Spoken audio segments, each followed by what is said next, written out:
প্রতি সপ্তাহে নতুন নতুন ভূতের গল্প দেখতে সাবস্ক্রাইব করুন বাংলা ভূতের গল্প চ্যানেলটিকে। সেই সাথে বেল আইকন প্রেস করতে ভুলবেন না। বন্ধুরা, আজকের এই সত্যিকার ভূতের গল্পটি পাঠিয়েছে আসাদ, চাঁদপুর জেলা থেকে। আর এই ঘটনাটি তার নিজের সাথে ঘটেছিল। আজকের বিশেষ প্রশ্ন, বন্ধুরা, তোমরা কি কেউ কখনো মাছ ধরেছ? আর ধরে থাকলে তা কি দিয়ে ধরেছিলে? সময়টা ছিল চৈত্রের কাঠফাটা রৌদ্রময় গরমের সময়।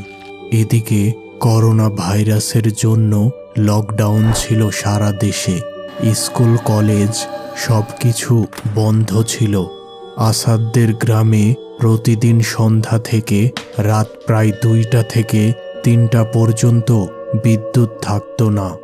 বিশেষ কোনো কাজ না থাকায় আসাদ ও তার চাচাতো ভাই নিহান সন্ধ্যার পর মাছ ধরতে শুরু করেছিল। প্রতিদিন সন্ধ্যায় বিদ্যুৎ চলে যাওয়ার পর তারা দুইজন বর্ষা নিয়ে বেরিয়ে পড়ত মাছ ধরার উদ্দেশ্যে। আসাদদের একটি বিশাল পুকুর ছিল। তারা দুইজন ওই পুকুরেই মাছ ধরত।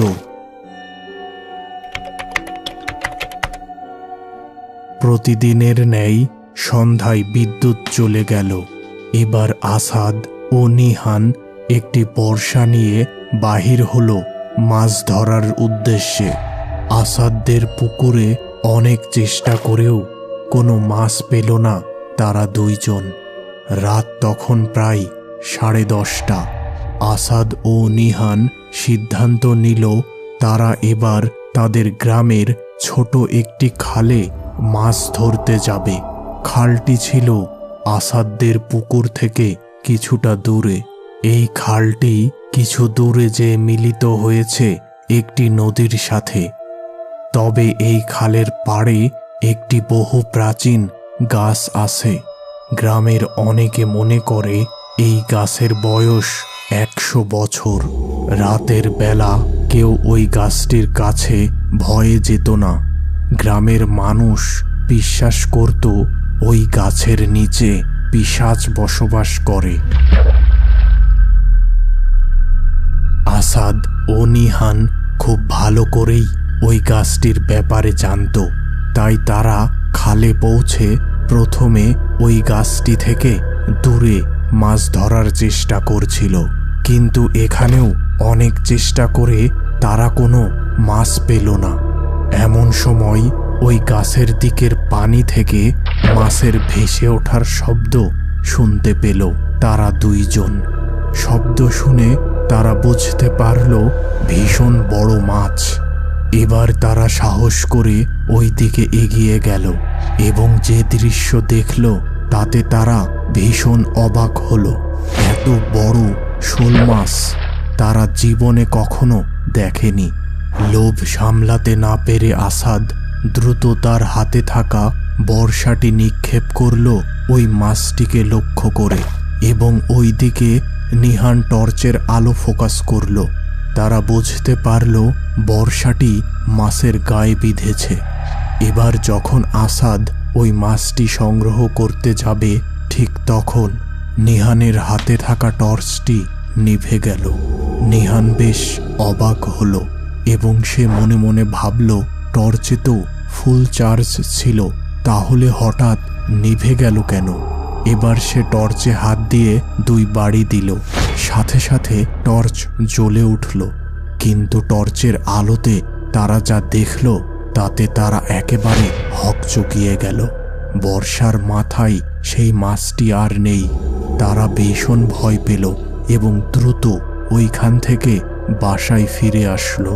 বাড়ি এসেই আসাদের ব্যবহার একেবারে পরিবর্তন হয়ে যায়। সে তার বাবা মাকে অকথ্য ভাষায় গালি দিতে শুরু করে। এমনকি রান্নাঘর থেকে সে একটি কাঁচা মাছ খাওয়া শুরু করে এবং গোঙাতে থাকে।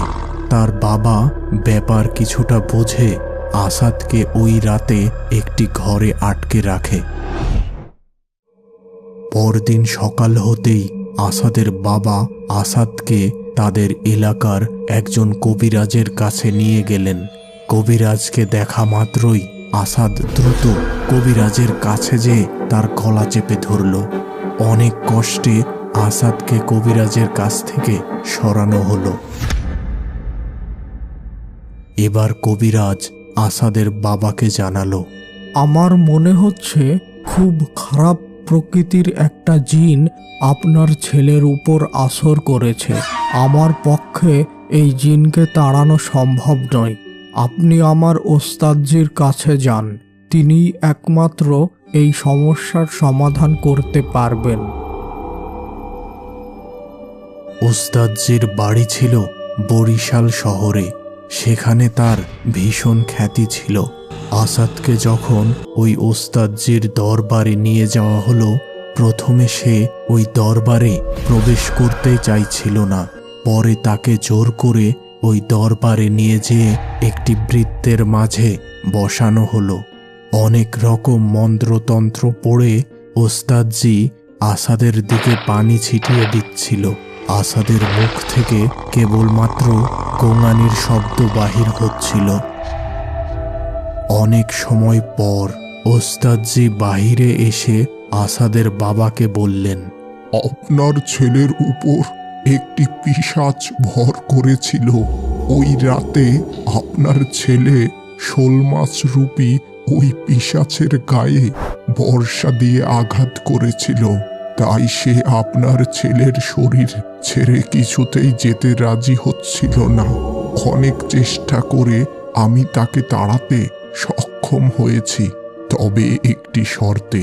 গভীর রাতে একটি কালো রঙের পাঠা ছাগল ওই খালপাড়ের প্রাচীন গাছটির নিচে বেঁধে রেখে আসতে হবে। তবে একদম একা একা যেয়ে এই কাজটি করতে হবে। আসাদের বাবা কিছুটা ভেবে বললেন, আমি যাব এবং একাই যাব। ঠিক আছে, বেশ ভালো, তবে সাবধান। ছাগল নিয়ে যাওয়ার সময় ভুলেও পেছনে তাকাবেন না। বিভিন্ন প্রকার অদ্ভুত শব্দ শুনতে পাবেন, তবে সেদিকে ভুলেও তাকাবেন না। আমি আপনাকে একটি তাবিজ দেব, এটি সাথে রাখলে কোনো সমস্যা হবে না। ওই দিন ছিল শনিবার। গভীর রাতে আসাদের বাবা একদম একা একটি পাঠা ছাগল নিয়ে হেঁটে চলেছে ওই খালপাড়ের ওই গাছের উদ্দেশ্যে। খালপাড়ের রাস্তায় হাঁটার সময় হঠাৎ তার সামনে একটি কালো বিড়াল হেঁটে রাস্তা পার হলো। এবার একটু এগোতেই একটি করুণ কান্নার শব্দ শুনতে পেল আসাদের বাবা। ওস্তাদজির কথা মতো আসাদের বাবা কোনো কিছু লক্ষ্য না করে সোজা ওই গাছের কাছে যেয়ে ওই কালো পাঠা ছাগলটিকে বেঁধে রেখে আসলেন। এবার ওই ছাগলটি খুব ডাকাডাকি শুরু করলো। আসাদের বাবা কিছুটা পথ এগোতেই আবার তার সামনে দিয়ে ওই কালো বিড়ালটি রাস্তা পার হলো এবং অল্প কিছু সময় পর হঠাৎ ওই ছাগলের ডাক বন্ধ হয়ে গেল। আসাদের বাবা কৌতূহল বশত একবার পিছন ফিরে তাকালেন আর দেখলেন ছাগলটি গাছের নিচে দাঁড়িয়ে আছে, কিন্তু তার মাথা আর নেই। আসাদের বাবা দৌড়ে বাসায় এসে অজ্ঞান হয়ে গিয়েছিলেন।